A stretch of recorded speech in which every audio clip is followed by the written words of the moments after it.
Do I want law enforcement to clamp down on the taxi industry? No. Can the taxi industry promote anarchy and bring the country to a standstill? Yes, they can. Can the law be exempt?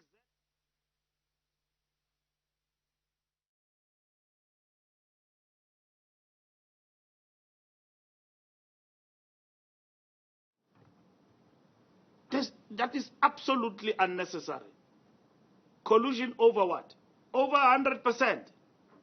Over interprovincial travel. We've got to look at those issues. It was very difficult for us to open for aviation, which cannot be compared with the taxi industry. Very difficult. How are we going to take to the skies? What do we need to do? We crack our head. We bring DOH on board. And then they advise. Now it's been 2 weeks, holding our breath. Are we going on? And then we're opening others. We're putting measures at the airports. That's what we do. Obviously, government has got to come to the party very hard on this 100%, if we were to agree on that, which we in the Department of Transport, we have taken the proposal already to net joints. And then we've taken the proposal to NCCC. And it's not only transport on the table at the NCCC. There are many other industries that want to be opened up. Restaurants want to open up. And then government has got to have a holistic view. The statistics are going up. They are not going down. They are going up exponentially. Now, if you open the other, and then you leave the other, you've got to look at that. Of course, the skies are opened for business, for travel, and then the taxis on the ground, interprovincial, can be opened. Okay? And I've said to them, these things can be resolved. Is the taxi industry not suffering the loss in terms of the lockdown and all of that? It has. I understand it deep down, what it means, that particular loss. People are unable to pay their taxes as we speak. Taxes have been taken away as a result of their sacrifice because of coronavirus. So we've got to help them with regard to that. 100% now it is a discourse. People are saying taxi industry does not respect human life. Now, because of we are going to war on things when we are not supposed to go to war. President of SANTACO, Mr. Bosch, has got my phone. If I'm lying, ask my wife. He wakes me up at 6 a.m. and we talk. If there is something he does not understand from me, he's older than me. I'm very young from Tate Bosch as a minister. He can talk to me. I give him all the respect. So the question that we don't talk and all of that doesn't arise. The point is that I've got to come back with substantive matters. Even this afternoon, Tate Bosch represents these people. I ask him all the time, let us not go to this direction. We differ all the time. He represents the taxi industry, is passionate about it. And we talk about issues. And so we can't talk past each other. There is no war here. And there is no need to fight. We must talk. We must engage. Government must at all material times represent the interest of our people. That's why we are elected as government, as politicians, as public representatives, to prioritize the interest of the people. So every decision we take at the present moment is going to be informed by that primarily. But secondly, we've got to also take interest of the taxi industry at heart. And we've got to do that. It is important that at all times we need to talk. So there's no need to take to the streets. Absolutely no need. There is no need. I went to Soshanguve last week. I had a conversation with taxi operators. others came and disrupted that conversation. Now, we've got to keep on this conversation and talk about our issues. The attitude of South Africans towards the taxi industry must be changed. Taxi industry must change for the better. And I've put it on the agenda that we are going to work very hard. And I've got hope that we are going to achieve our desired goals to formalize the industry, but we will not formalize the industry and impose anything on the industry. We will talk to the captains of the industry. We will talk to everybody that needs to be talked to. And we will not simply run roughshod over the industry on solutions. That's why we've got a plan for the INDAP to discuss formalization, subsidization. And we need to address those particular issues. It means reprioritization of our resources so that we back up this important industry that I characterize in economic terms as a sunrise industry. If taxi industry contribute 40 billion rand, how does that translate into the pocket of Edward, of Mzwake, who owns a taxi and who has just been retrenched last week and bought a taxi? How do we formalize? How do we get them to become beneficiaries in this growing economy of ours?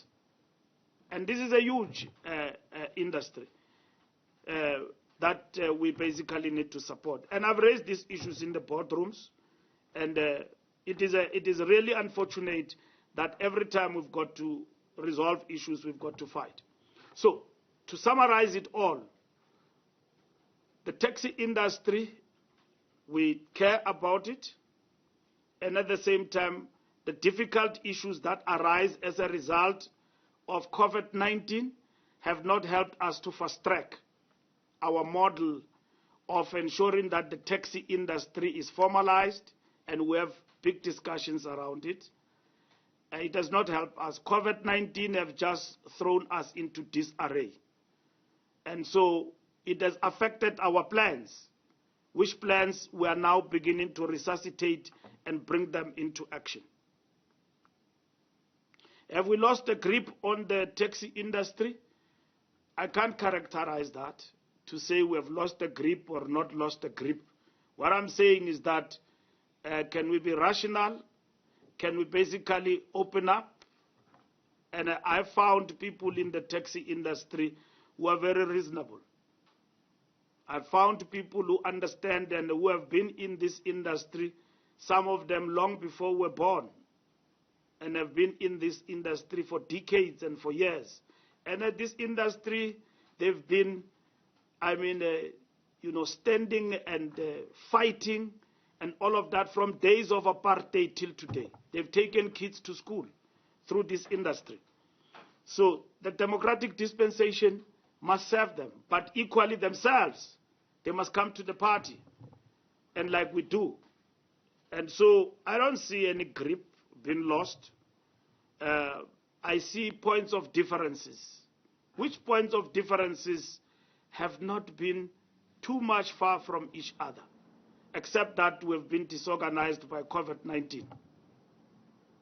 Personally, I'm not prepared to go to war over nothing. I'm prepared to go to war over something that I know indeed require us to go to war. And they will argue with me that we are fighting because we feel the pinch where we are. I agree with them. But there is no need for us to go to war. We need goodwill more than ever before. 70% not viable. They are correct. 70% is not viable, Barry, in terms of the long distance. Do I appreciate the difficulties? Yes, we do. Does this set us on a collision course? Yes. Like I said, it's a collision course we don't need. My appeal to the taxi industry is that let us not every time we differ or are dissatisfied about something promise war. It's not necessary, absolutely.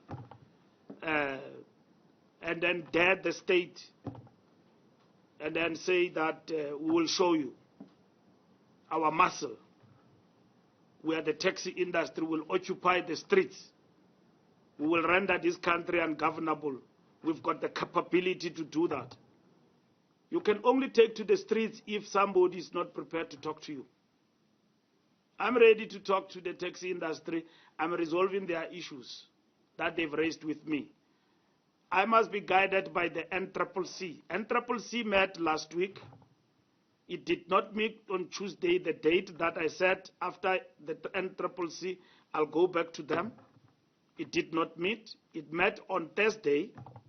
On Thursday, the issues of the taxi industry were reflected on the agenda, and the NCCC resolved that they will further consider those issues this coming week on Wednesday. That is when this week, when NCCC have pronounced on the travel capacity and all of that, that I will be able, with substantive issues, to bring on the table of the taxi industry. And I instructed my office to basically communicate the message that, among others, because of unforeseen circumstances, but this is the message. There is nothing that has come up fundamentally, right, out of those particular meetings. So the NCCC will meet, will consider, and which I think it will be favorable. But it will look at all of these issues conclusively, and at the same time to say, how do we look at them as a package? How do we preserve lives in the taxis as our people embark on their different journey and all of that? Now, it can't be a hurry decision. After 2 weeks, we've got to reverse it. Like alcohol. Everybody says that we have made a mistake by opening up alcohol. We can't. Tobacco industries are up in arms. They fight over their cigarettes. They want to make profits. Fine and good, government stand its ground in courts and fight for the people, because it is said that cigarette is not healthy. Even the economics of it, that those who make money are in the underground, then it undermines even the revenue that is a shortfall in our budget without actually being closed. People selling cigarettes illegally in our streets. Do you think that government loves that?